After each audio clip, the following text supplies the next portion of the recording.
Smart Ideas avec Guillaume Faure, bonjour. Bonjour. Bienvenue, vous êtes le fondateur de Liberté Watts, créé en novembre 2022. C'était quoi le déclic? Racontez-moi. Alors à l'époque, je suis alternant chez Enedis, donc une des entreprises qui s'occupe du réseau électrique. Et pour le petit souvenir, en novembre 2022, on est au pic de la crise énergétique due à la guerre en Ukraine, aux problèmes de nucléaire sur les centrales nucléaires françaises. Et on dit à la population, on risque le blackout.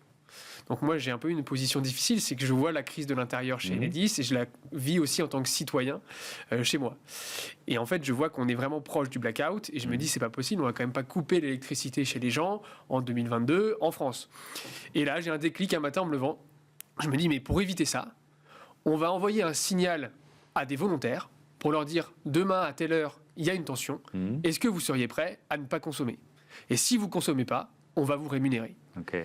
Et de fil en aiguille, j'ai découvert qu'en fait, il y avait tout un mécanisme de maintien du réseau électrique qui permettait de rémunérer justement ces acteurs qui font exprès de ne pas consommer à certaines heures.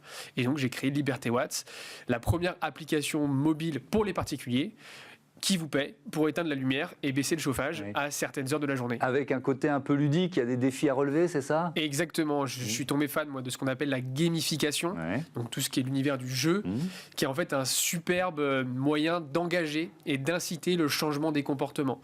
Donc aujourd'hui, on travaille vraiment là-dessus, sur tout ce qui est sciences comportementales, sciences cognitives, et en fait, quels sont les facteurs dans notre cerveau qui vont inciter et qui vont créer un changement de comportement.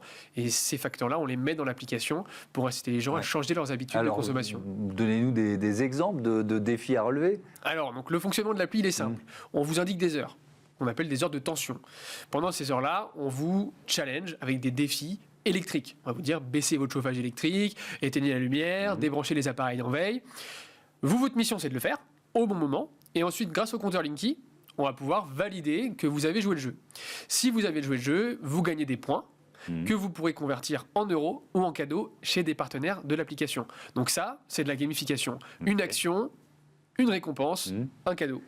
Et après, on va jouer sur d'autres mécanismes comme, par exemple, des mécanismes sociaux, donc la compétition entre utilisateurs, les mécanismes aussi d'apprentissage. On aime bien, nous, en tant qu'humains, apprendre des choses, donc on va essayer d'apprendre des choses aussi à nos utilisateurs.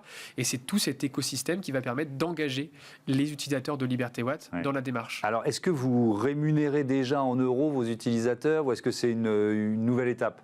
Alors, on n'a pas encore rémunéré de personnes, mais parce qu'on n'a pas encore d'utilisateur qui a dépassé le plancher de points qui permet d'avoir une rémunération. Donc aujourd'hui, de manière très concrète, il faut 20 000 points sur l'application pour déclencher un virement bancaire de 20 €.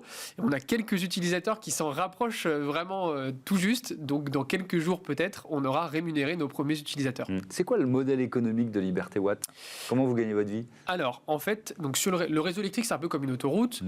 Quand il y a tout le monde qui consomme en même temps, il y a des bouchons. Et donc, il y a une entreprise qui s'appelle RTE, Réseau de Transport Électricité, qui est prête à payer des consommateurs pour qu'ils évitent de consommer à certaines heures. Historiquement, c'était plutôt des industriels qui arrêtaient leur usine quand RTE en avait besoin. Et aujourd'hui, avec notre modèle, en fait, on va faire appel à des milliers de particuliers en même temps. On va être rémunéré par RTE, au même titre qu'un industriel.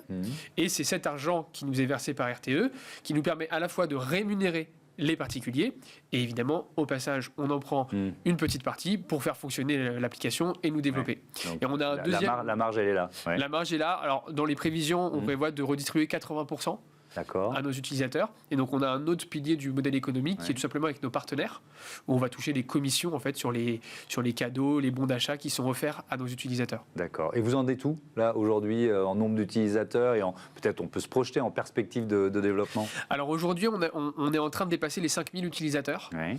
Et on a une croissance très importante. On double quasiment tous les jours le nombre de nouveaux inscrits sur l'application. Donc ça nous motive vraiment beaucoup là, sur ces dernières semaines. Et on vise 25 000 utilisateurs à la fin de l'année. Et pour l'instant, si on continue comme ça, on devrait plutôt finir autour de 35-40 000. Donc on espère garder cette dynamique. Mais voilà à peu près où on en est aujourd'hui. Merci beaucoup Guillaume Faure et bon vent à Liberté Watts. Voilà, c'est la fin de ce numéro de Smart Impact. Merci à toutes et à tous de votre fidélité à la chaîne des audacieuses et des audacieux. Salut!